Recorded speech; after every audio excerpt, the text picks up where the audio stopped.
جی اگلا سوال ساتھی نے ایک ویڈیو بھیجی ہے جس میں علامہ شیخ محمد ناصر الدین البانی رحمۃ اللہ علیہ ان کی آواز میں یہ بتایا جا رہا ہے کہ لوگ جو ہے یعنی افراط و تفریط کا شکار ہیں آج کل. پہلے یعنی تقلید کے چنگل میں پسے ہوئے تھے، اس کے بعد آزاد رائے اگر اتنی قائم کر لی گئی ہے.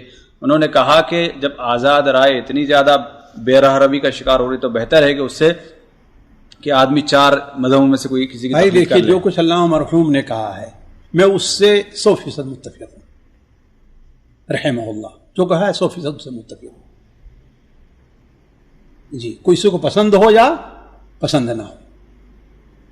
آج کل جو ہے ہر آدمی اردو پڑھ کر کے، اور صورتحال یہاں ہوتی ہے کہ علماء کے ساتھ بے ادبی اور ان کی بے عزتی کرنا شروع کر، ان کے اوپر آواز اٹھانا شروع کر دیتے ہیں.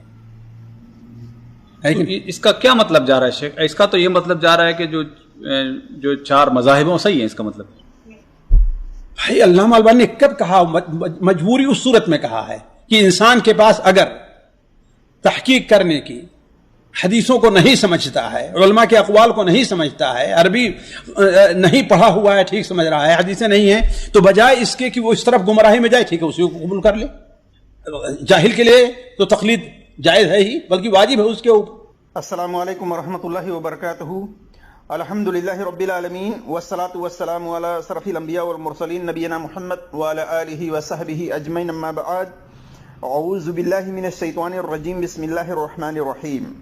قال اللہ تبارک وتعالی فی قرآن المجید فاسألوا اہل الذکر ان کنتم لا تعلمون بالبینات والزبور. رب اشرح لی صدری ویسر لی امری واحلل عقدۃ من لسانی یفقہوا قولی رب زدنی علما. میرے عزیز دوستوں اور بھائیوں، میں اللہ تبارک و تعالی کی توفیق سے شیخ مقصود الحسن فیضی صاحب کی باتوں کا جواب پوری دلیل کے ساتھ دینا چاہوں گا. جیسا کہ آپ نے ویڈیو کے اندر سنا ہے کہ شیخ البانی رحمۃ اللہ علیہ کے تعلق سے کہا گیا کہ مجبوری کی حالت میں جب ایک عامی، ایک ان پڑھ شخص، ایک جاہل شخص عربی کو نہ پڑھ سکتا ہو، نہ سمجھ سکتا ہو قرآن کو، حدیث کو، تو اس کے لیے ضروری ہے کہ وہ چار مذاہب میں سے کسی ایک مذہب کی تقلید کرے. بلکہ بقول شیخ مقصود الحسن فیضی صاحب کے ایسے شخص پر تقلید کرنا واجب ہے.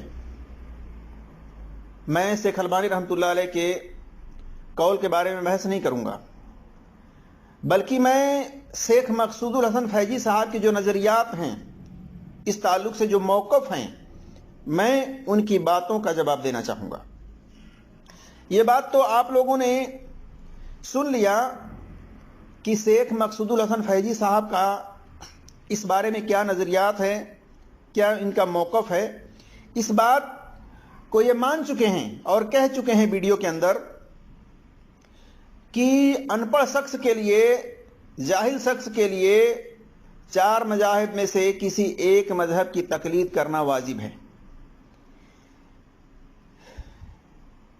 مجبوری کی حالت میں، جیسا کہ آپ نے ویڈیو کے اندر سنا ہے. تو کیا تقلید کرنا ان پڑھ شخص کے لیے واجب ہے؟ اور ان پڑھ شخص اگر کسی عالم سے سوال کرتا ہے تو کیا یہ بھی تقلید میں آتا ہے؟ یہ تمام باتیں انشاءاللہ تبارک و تعالیٰ میں پوری دلیل کے ساتھ، حوالے کے ساتھ بات رکھنے کی کوشش کروں گا. اللہ تبارک و تعالیٰ سے دعا ہے کہ اللہ تبارک و تعالیٰ ہمیں حق بات اور سچ بات کہنے کی توفیق عطا فرمائے، اور جو ہم سے لفظی طور پر کہنے میں خطائیں ہوں اللہ تبارک و تعالیٰ اس کو معاف فرمائے. آمین یا رب العالمین. اور پھر ہم اس بات کو بھی رکھیں گے کہ کیا صحابہ عام طور پر تقلید کرنے کا حکم دیتے تھے یا تقلید کرنے سے منع کرتے تھے. اس تعلق سے بھی میں کچھ صحابہ کے قول کو آپ کے سامنے رکھوں گا انشاءاللہ تبارک و تعالی. اسی طرح سے میرے عزیز دوستوں اور بھائیوں، شیخ مقصود الحسن فیضی صاحب نے جو یہ کہا کہ میں علامہ مرحوم نے جو کچھ کہا ہے میں اس سے 100% متفق ہوں، کسی کو پسند ہو یا پسند نہ ہو۔ جیسا کہ آپ نے ویڈیو کے اندر سنا ہے، اس سے ان کا موقف بالکل واضح ہو گیا کہ یہ شیخ البانی رحمۃ اللہ علیہ کے قول کی یا کوئی بھی بات، انہوں نے کہا کہ جو کچھ انہوں نے کہا میں اس سے 100% متفق ہوں، چاہے انہوں نے غلط کہا چاہے انہوں نے صحیح کہا، جو کچھ کے الفاظ انہوں نے استعمال کیے ہیں آپ دیکھ سکتے ہیں ویڈیو کے اندر۔ معلوم ہوا کہ مقصود الحسن فیضی صاحب شیخ البانی رحمۃ اللہ علیہ کے مقلد ہیں اور لوگوں کو مقلدیت کی دعوت دے رہے ہیں۔ میرے عزیز دوستوں اور بھائیوں، ان کی باتوں سے یہی لگتا ہے۔ اسی طرح سے میرے عزیز دوستوں اور بھائیوں،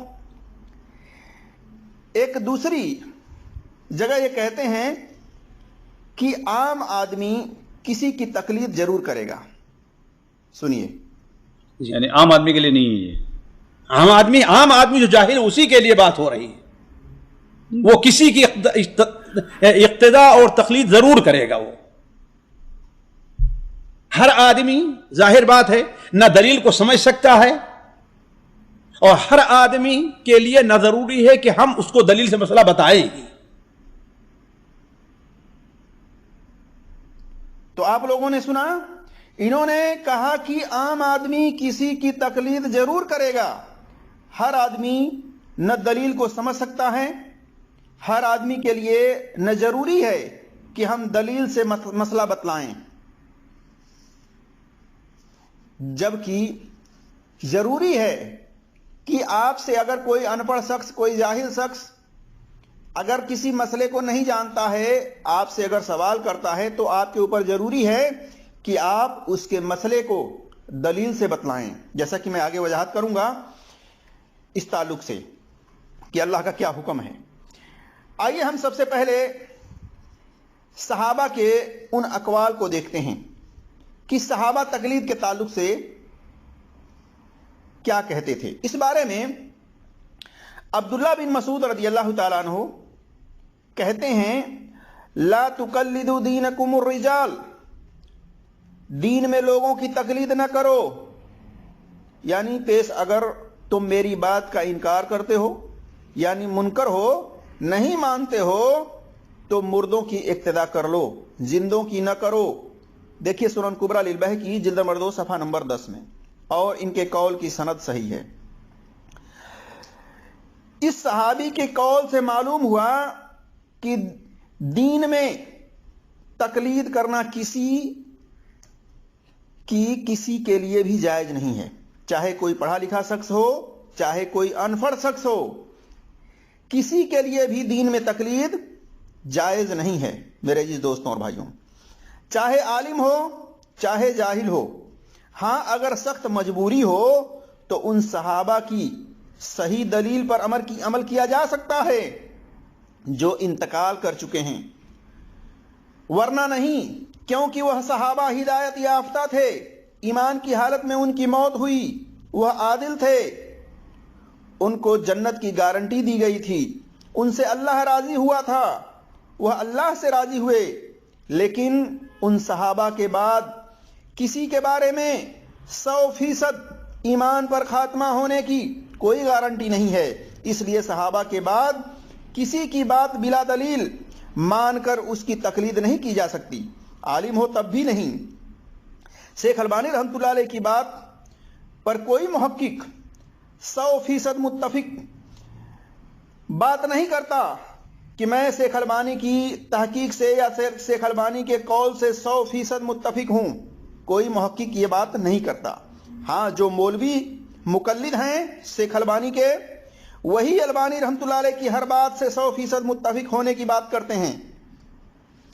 اسی طرح سے میں آگے دوسری دلیل آپ کے سامنے رکھتا ہوں۔ معاذ بن جبل رضی اللہ تعالیٰ عنہ سے لمبی حدیث ہے، اس میں وہ کہتے ہیں، عالم فَإِنْ اهْتَدَى فَلَا تُقَلِّدُوا دِينَكُمْ، کہ عالم سیدھے راستے پر بھی جا رہا ہو، یعنی عالم ہدایت پر بھی ہو، تو اپنے دین میں اس کی تقلید نہ کرو۔ دیکھیے کتاب الجہد امام وقی بن جراح کی جلد نمبر 1 صفحہ نمبر 299 کے اندر حدیث نمبر 300، اور اس کی سند حسن ہے۔ اور کتاب الجہد کے اندر امام ابو داؤد کی حدیث نمبر 193 اور دوسرا نسخہ کے اندر صفحہ نمبر 177 میں دیکھ سکتے ہیں. اسی طرح سے حلیۃ الاولیاء جلد نمبر 6 صفحہ نمبر 236 میں اور الال دارقطنی کے اندر جلد نمبر 2 صفحہ نمبر 81 حدیث نمبر 992 میں اسے دارقطنی اور ابو نعیم اصبہانی ابن القیم نے صحیح قرار دیا ہے اس کی سند کو. ان دونوں صحابہ کے قول کی مخالفت کسی دوسرے صحابی نے نہیں کی ہے، لہذا تقلید نہ کرنے پر صحابہ کا اجماع ثابت ہو گیا. میرے عزیز دوستوں اور بھائیوں، کسی صحابی نے ان دونوں صحابہ کے قول کے خلاف کوئی بات نہیں کی. اسی طرح سے امام شافعی رحمۃ اللہ علیہ نے کہا لا تقلدنی، میری تقلید نہ کرو، جیسا کہ آداب شافعی و مناقب لابن ابی حاتم صفحہ نمبر 51 پر دیکھ سکتے ہیں اور ان کے قول کی سند حسن ہے. اسی طرح سے امام احمد بن حنبل رحمۃ اللہ علیہ نے کہا لا تقلد دینک، اپنے دین میں ان میں سے کسی ایک کی بھی تقلید نہ کرو. دیکھیے مسائل ابی داؤد صفحہ نمبر 277. معلوم ہوا کہ یہ امام نے اپنی تقلید کرنے سے اور جو بڑے بڑے امام گزرے ہیں ان کی تقلید کرنے سے منع کیا ہے کہ کسی کی تقلید مت کرو. اور شیخ مقصود الحسن فیضی صاحب تقلید پر زور دے رہے ہیں. اسی طرح سے امام ابن تیمیہ رحمۃ اللہ علیہ کہتے ہیں اور اگر کوئی کہنے والا کہے کہ عوام پر فلاں یا فلاں کی تقلید واجب ہے تو ایسی بات کوئی مسلم نہیں کرتا. لا یقول مسلم، ایسی بات کوئی مسلم نہیں کرتا. دیکھیے مجمع الفتاوی ابن تیمیہ جلد نمبر 22 صفحہ نمبر 249. اور امام ابن تیمیہ رحمۃ اللہ علیہ نے کہا اماموں نے تقلید سے منع کیا ہے. دیکھیے مجمع الفتاوی جلد نمبر 20 صفحہ نمبر 10 میں. معلوم ہوا کہ امام ابن تیمیہ رحمۃ اللہ علیہ کے نزدیک جو شخص کہتا ہے عوام میں کہ فلاں شخص کی تقلید کرو یا فلاں شخص کی تقلید کرنی چاہیے، ایسا شخص مسلمان نہیں ہو سکتا. اس کو تو یہ مسلمان ہی نہیں سمجھ رہے ہیں. میرے جس دوستوں اور بھائیوں، شیخ مقصود الحسن فیضی صاحب کو سوچنا چاہیے کہ امام ابن تیمیہ رحمۃ اللہ علیہ کے قول کے مطابق وہ شخص مسلمان ہی نہیں ہے جو کہے کہ فلاں کی تقلید کرو یا فلاں کی تقلید کرنا واجب ہے. اسی طرح سے حافظ ابن القیم جوزی نے کہا کہ تقلید، یعنی حافظ ابن القیم جوزی رحمۃ اللہ علیہ نے تقلید کو بدعت قرار دیا ہے اور کہا کہ یہ تو 4 صدی ہجری یعنی 400 ہجری کے بعد پیدا ہوئی ہے، جیسا کہ اعلام الموقعین کے اندر جلد نمبر 2 صفحہ نمبر 208 پر ان کے قول کو دیکھا جا سکتا ہے. معلوم ہوا کہ یہ تقلید کی جو بات کہی جا رہی ہے کہ فلاں فلاں پہ تقلید واجب ہے، اس بارے میں کہتے ہیں کہ یہ بدعت 400 ہجری کے بعد پیدا ہوئی. اب بتائیے، اتنی وضاحت کے ساتھ یہ محققین، یہ محدثین بات کہہ رہے ہیں اور ایک مولوی، مقلد مولوی عوام میں یہ بات پھیلا رہا ہے کہ ان پڑھ شخص کے لیے، جاہل شخص کے لیے 4 مذاہب میں سے کسی ایک مذہب کی تقلید کرنا واجب ہے، جبکہ ان اماموں نے خود تقلید کرنے سے منع کیا ہے. اسی طرح سے اب میں آپ کے سامنے رکھتا ہوں کہ ان پڑھ کے لیے اگر وہ کسی عالم سے سوال کرتا ہے تو اس کے لیے 2 شرطیں ہونی چاہیے. ان پڑھ جب عالم سے سوال کرے تو دو شرطوں کے ساتھ سوال کرے. نمبر 1، عالم قرآن اور حدیث پر عمل کرنے والا ہو، اہل تقلید میں سے نہ ہو. یعنی جب کسی عالم سے سوال کرے کوئی ان پڑھ شخص تو اس کے بارے میں یہ جان لے، معلوم کرے کہ یہ شخص قرآن حدیث پر عمل کرنے والا ہے یا نہیں ہے، یا یہ مقلد ہے، کسی کی تقلید کرنے والا ہے. اگر وہ قرآن حدیث کا عالم ہے، قرآن حدیث پر عمل کرنے والا ہے، کسی کی تقلید وہ نہیں کرتا ہے تو اس سے وہ سوال کر سکتا ہے. کسی تقلیدی شخص سے وہ سوال نہ کرے. اسی طرح سے دوسری شرط اس کے لیے یہ ہے کہ یہ اس سے پوچھے جو ان پڑھ شخص ہے، جب اس سے سوال کرے تو کہے کہ مجھے قرآن اور صحیح حدیث سے مسئلہ بتائیں، یا اللہ و رسول کا حکم دیں، یا اللہ یا اس کے رسول کا حکم بتا دیں. اس طرح سے یہ دو شرطوں کے ساتھ وہ کسی عالم سے سوال کرے. ان پڑھ شخص جو قرآن حدیث کو نہیں پڑھ سکتا، اس کے لیے یہ ضروری ہے کہ ان دو شرطوں کے ساتھ وہ اس طرح سے عالم سے سوال کرے. ان پڑھ کا عالم کی طرف رجوع کرنا تقلید نہیں ہے. حنفیوں کی معتبر کتاب مسلم ثبوت میں لکھا ہے، شرح مسلم ثبوت فی اصول جلد نمبر 2 صفحہ نمبر 400 میں، جاہل کا نبی صلی اللہ علیہ وسلم اور اجماع کی طرف رجوع کرنا اور قاضی کا گواہوں کی طرف رجوع کرنا تقلید میں سے نہیں ہے، کیونکہ اسے نص دلیل نے واجب کیا ہے. اور ابن حمام حنفی جن کی وفات 861 ہجری ہے، انہوں نے لکھا تحریر ابن حمام کی حمام فی علم الاصول کے اندر جلد نمبر 3 صفحہ نمبر 453 میں کہ تقلید اس شخص کے قول پر بغیر دلیل کے عمل کو کہتے ہیں جس کا قول 4 دلائل میں سے نہیں ہے، یعنی قرآن، صحیح حدیث، اجماع اور شرعی قیاس. پیش نبی صلی اللہ علیہ وسلم اور اجماع کی طرف رجوع تقلید میں سے نہیں ہے. اور قرآن میں سورہ لقمان آیت نمبر 15 میں فرمایا اللہ تبارک و تعالیٰ نے وَاتَّبِعْ سَبِيلَ مَنْ أَنَابَ إِلَيَّ، اور اتباع کر اس کے راستے کی جس نے میری طرف رجوع کیا ہے. معلوم ہوا کہ جو عالم قرآن اور صحیح حدیث پر عمل کرتا ہے وہ اللہ کی طرف رجوع کرتا ہے. اس کے صحیح دلیل کی اتباع کرنی ہے، اس کے بلا دلیل قول کی اتباع نہیں کرنی ہے. اتباع کی 2 قسمیں ہیں، اتباع دلیل کی یعنی صحیح دلیل کی، اور اتباع بے دلیل کی، باطل دلیل کی، غلط دلیل کی. اور اللہ نے عام آدمی کو عالم سے سوال پوچھنے، اس کے ساتھ دلیل کا مطالبہ کرنے کا حکم دیا ہے. اور مقصود الحسن فیضی صاحب کہتے ہیں ہر آدمی نہ دلیل کو سمجھ سکتا ہے، ہر آدمی کے لیے نہ ضروری ہے کہ ہم دلیل سے مسئلہ بتائیں، جبکہ اللہ تبارک و تعالیٰ کیا حکم دے رہا ہے؟ اللہ تبارک و تعالیٰ حکم دے رہا ہے سورہ نحل آیت نمبر 43 اور 44 میں آپ دیکھ سکتے ہیں. فرمایا اللہ تبارک و تعالیٰ نے فَاسْأَلُوا أَهْلَ الذِّكْرِ إِن كُنتُمْ لَا تَعْلَمُونَ، اگر تم نہیں جانتے، ان پڑھ شخص کے لیے کہا جا رہا ہے کہ اگر تم نہیں جانتے کسی مسئلے کے بارے میں تو اہل علم سے جو قرآن اور حدیث کا علم رکھتے ہیں ان سے سوال کرو. آگے فرمایا بالبینات والزبور، دلیلوں اور کتابوں کے ساتھ. معلوم ہوا کہ جاہل آدمی کو کوئی مسئلہ نہیں پتا ہے تو وہ متبع سنت عالم سے سوال کرے، کوئی مقلد عالم سے نہیں، بلکہ متبع سنت قرآن اور صحیح حدیث پر عمل کرنے والے عالم سے سوال کرے اور جواب میں دلیل کا مطالبہ کرے کہ ہمیں قرآن اور صحیح حدیث سے دلیل بتلائیے یا اللہ اور اس کے رسول کا حکم ہمیں بتا دیں.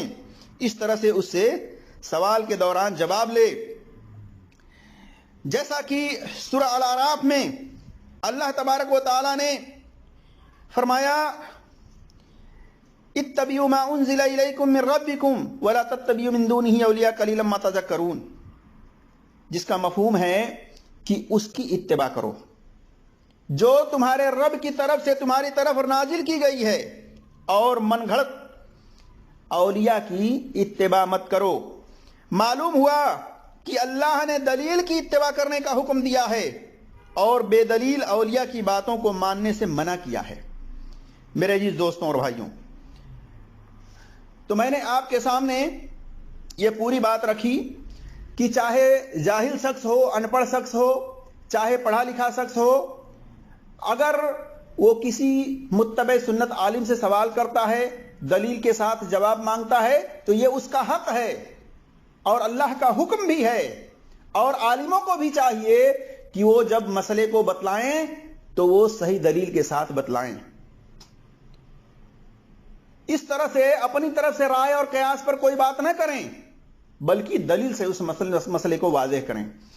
تو میرے عزیز دوستوں اور بھائیوں، مقصود الحسن فیضی صاحب کی بات یہ باطل ہے، اور جو ہم نے حوالے آپ کے سامنے پیش کیے ہیں اس کی روح سے یہی ہے کہ تقلید کسی کے لیے بھی جائز نہیں ہے، چاہے وہ ان پڑھ ہو چاہے وہ پڑھا لکھا شخص ہو. ہر شخص کے لیے دلیل پر عمل کرنا واجب ہے، بشرطے وہ دلیل صحیح ہونی چاہیے. اللہ تبارک و تعالیٰ سے دعا ہے اللہ تبارک و تعالیٰ ہم تمام مسلمانوں کو قرآن اور صحیح حدیث پر عمل کرنے کی توفیق عطا فرمائے اور ہر ایک کی بات کی تحقیق کرنے کی توفیق عطا فرمائے. آمین یا رب العالمین. السلام علیکم ورحمۃ اللہ وبرکاتہ.